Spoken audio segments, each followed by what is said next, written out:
안녕하세요. 오늘 저와 함께 4월 2일 속회 원가를 공부해 보도록 하겠습니다.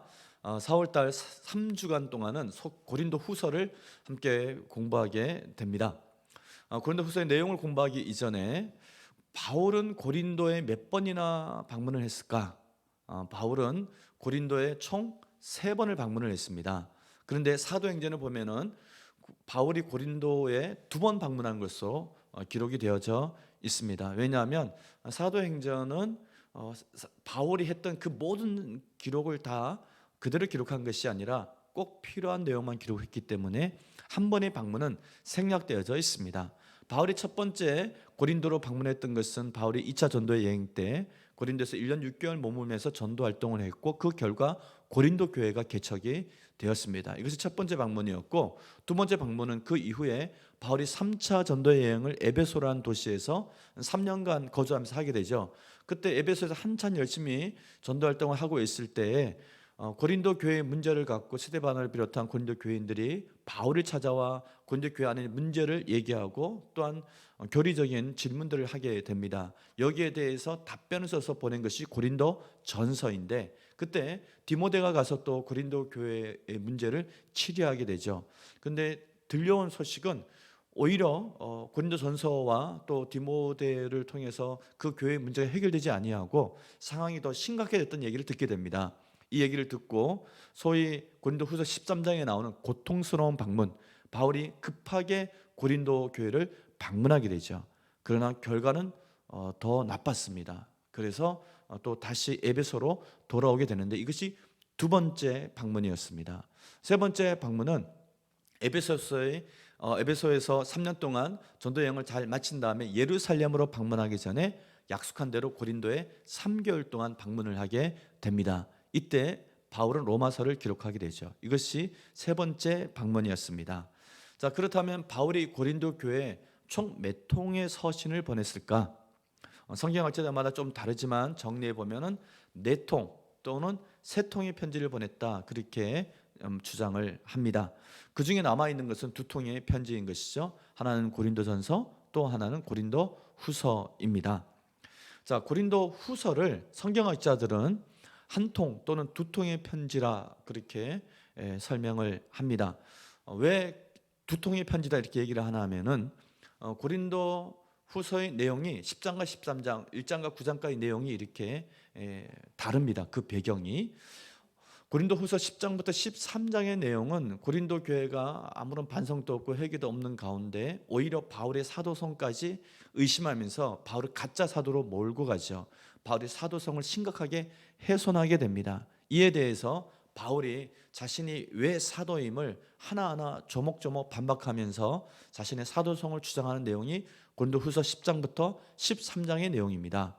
관계가 굉장히 안 좋은 상황에서 쓰여졌기 때문에 그 안에 보면 약간 거친 바울의 감정이 드러납니다. 그런데 세 번째 편지로 추정되어지는 고린도후서 1장부터 9장의 내용은 굉장히 따뜻한 하게 애한 그런 분위기 속에서 내용이 전개되어집니다. 왜냐하면 디도를 통해서 고린도 교회인들이 이른바 눈물의 편지라고 하는 그 편지를 받고 그들이 회개하고 변화되어졌다는 얘기를 들으면서 고린도 교회와의 화해를 모색하며 써 보낸 것이 고린도후서 1장과 9장의 내용이기 때문에 그렇습니다. 특별히 8장과 9장의 내용은 연보에 대해서 얘기하고 있습니다. 즉 예루살렘 교회를 위한 구제 헌금을 해달라라는 내용인데, 그것을 왜 해야 되는지 또 연보가 무엇인지 정확하게 설명하고 있습니다. 왜냐하면 세 번째 방문을 앞두고 또 다시 가서 연보 문제, 헌금 문제로 서로 오해가 없게 하기 위해서 미리 그 내용을 써서 보냈던 것이죠. 그래서 고린도 전 후서를 10장과 13장, 1장과 9장 이렇게 두 번째 편지, 세 번째 편지로 구분하여 이해하기도 합니다.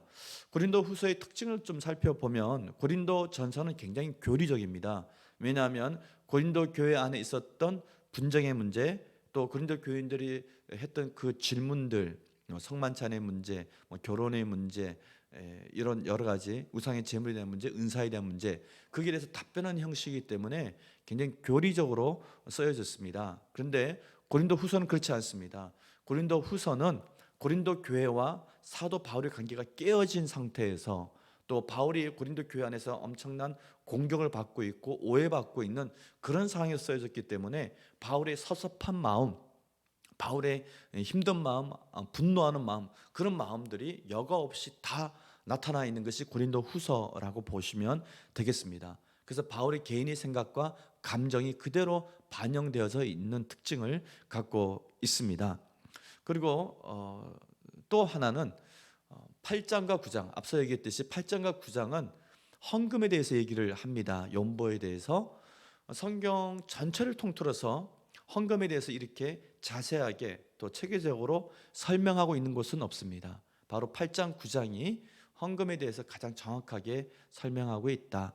그래서 우리가 헌금에 대해서 이해함에 있어서 헌금의 자세한 태도, 그것은 8장, 9장에 잘 기록되어져 있습니다. 그래서 8장과 9장을 소위 연보장이라 그렇게 부르기도 합니다. 자, 그럼 이어서 고린도 후서의 구조를 한번 살펴보도록 하겠습니다. 1장부터 7장의 내용은 소극적인 사도적 변증을 통한 고린도 교회와의 관계 회복, 화해를 모색하고 있습니다. 그리고 그 중심에 들어가 보면 디도가 전해준 고린도 교회의 회개의 내용이 들어가 있는 것이죠. 기쁜 소식이 들어가 있는 것입니다. 그리고 8장과 9장의 내용은 앞서 계속 얘기했듯이 연보에 대한 문제, 예루살렘 교회를 도와야 되고 연보는 어떤 태도로 해야 되는지에 대해서 헌금의 원리들에 대해서 설명하고 있습니다. 10장부터 13장의 내용은 아주 적극적으로 사도 바울이 자신의 사도성에 대해서 변증하고 있습니다. 왜냐하면 어마어마한 공격들이 있었거든요.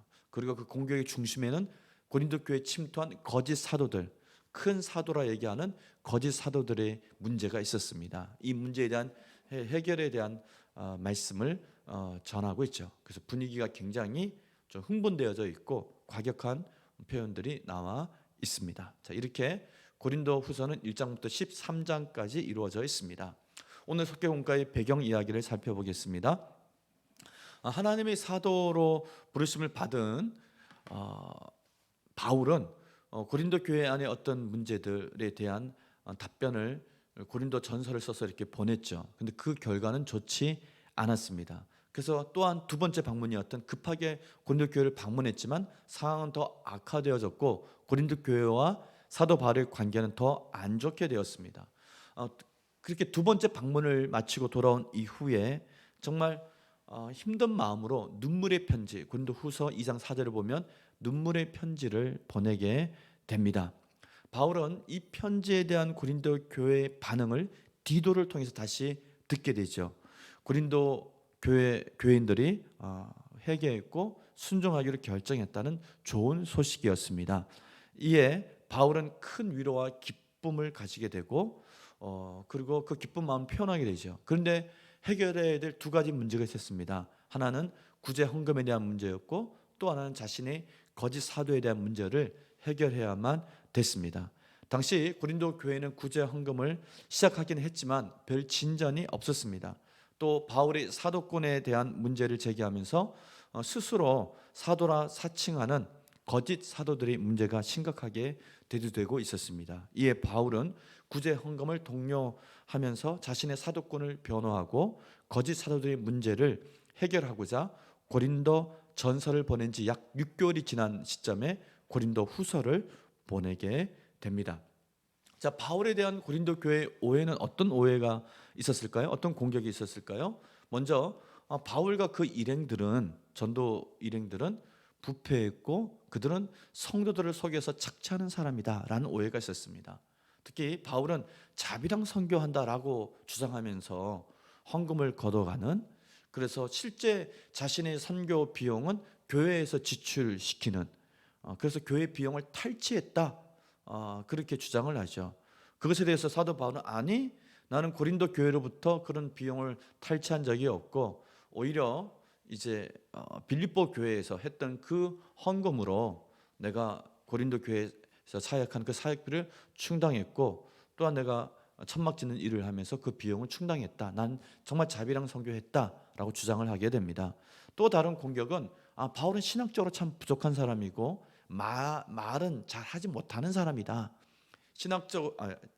신학적으로도 부족한데 말도 잘 하지 못한다라는 공격이 있었습니다. 또 말은 잘 못하지만 편지에만 힘이 있어서 우리한테 자꾸 편지만 보낸다라는 그런 공격도 있었고요. 바울은 사도로서 자기 부족하다. 바울은 12사도와 다르다. 그래서 우리는 베드로를 따른다라는 그런 사도의 자격에 대한 공격도 있었습니다. 이런 얘기를 다 듣는 바울의 심정은 정말 참담했을 것입니다. 자신이 정말 눈물로 씨 뿌려서 전도해서 개척한 교회가 고린도 교회이고, 그렇게 아비의 마음으로 그들을 품고 그들을 양육하며 생활해 왔는데, 그런데 그들의 마음이 완전히 바울에 대한 배신감, 돌아서서 바울을 거짓 사도로 몰아가는, 그래서 교인들이 이단으로 또 빠져나가는 그런 아픈 상황에 대해서 얘기 들었을 때 바울은 정말 섭섭하기도 했을 것이고 분노가 치밀기도 했을 것입니다. 그 감정, 그 마음이 고린도후서에 그대로 나타나 있다라고 보면 되겠습니다. 자, 그러면 오늘 속회공과 말씀 나누기 하도록 하겠습니다. 바울은 고린도 성도들에게 오해와 비방을 받는 상황이었습니다. 그는 편지 서두에서 자신의 직분을 무엇이라 기록하나요? 뭐라 기록했냐면은 사도된 바울이다. 하나님의 뜻으로 말미암아 그리스도 예수의 사도된 바울. 바울은 자신이 사도임을 강조하게 되죠. 여러분, 사도의 조건 중에 중요한 것이 무엇이냐면 부활한 예수, 그 부활을 직접 목격한 사람입니다. 그것이 초기 교회가 유다를 대신할 사도를 뽑을 때, 마띠아를 뽑을 때 제시했던 조건이었죠. 근데 바울은 부활한 주님을 보았을까요? 보았죠. 다메섹 도상에서 직접 부활한 주님을 만났습니다. 그래서 그 얘기를 하게 되죠. 그래서 자신은 하나님의 뜻으로 말미암아 그리스도 예수의 사도된 바울, 그렇게 자신의 직분을 소개합니다. 두 번째 문제, 바울 일행이 환난과 고난을 극복할 수 있었던 이유는 무엇인가요? 하나님의 위로를 경험한 사람은 어떤 삶을 살게 되나요? 자, 바울의 일행이 환난과 고난을 극복할 수 있었던 이유는 하나님의 넘치는 위로가 있었기 때문에 가능했습니다. 바울이 고린도 후서에 보면 자신들이 어떤 환난을 당했는지, 또 본인이 죽을 고비를 몇 번에 넘겼는지, 정말 그들이 배고프고 헐벗고 굶주리고 정말 그 아픈 그 전도 여행의 과정을 하나하나 다 얘기하고 있거든요. 근데 그 힘든 헐벗고 굶주리고 죽을 자와 같이 되고 정말 사망 판결을 받은 그런 소망이 끊어지는 그때 그들이 그 모든 고난을 이기고 전도 사역을 계속 할 수 있었던 것은 하나님의 위로, 넘치는 위로가 있었기 때문에 가능했다고 얘기합니다. 하나님의 위로를 경험한 사람은 어떤 삶을 살게 되나요? 모든 고난을 견디고 이긴다, 그렇게 말씀하고 있습니다. 자, 마지막 말씀 다지기 읽고 마치도록 하겠습니다. 누구나 인생에서 고난을 겪습니다. 피할 수 없는 고난이라면 그것을 슬기롭게 극복할 수 있는 방법이 필요합니다. 바울도 복음을 전하는 과정에서 극심한 환난과 고난을 여러 번 겪었습니다. 그때마다 그는 하나님께 모든 문제를 맡겼고 그때마다 자비와 위로의 하나님을 경험했습니다. 하나님은 고난 중에도 하나님만 믿고 바라보고 의지하는 사람에게 크신 사랑과 위로를 주시고 그 고난을 넘어설 힘과 용기와 지혜를 공급해 주십니다. 고난이 크면 하나님의 위로 또한 큽니다. 하나님은 우리에게 감당할 만한 시험만 주시는 분이시며 모든 것이 협력해 선을 이루도록 하시는 좋으신 분이십니다. 오늘 하루도 이 좋으신 하나님의 위로와 힘을 기대하면서 주님 한번 바라보고 승리하시기를 바랍니다. 수고하셨습니다.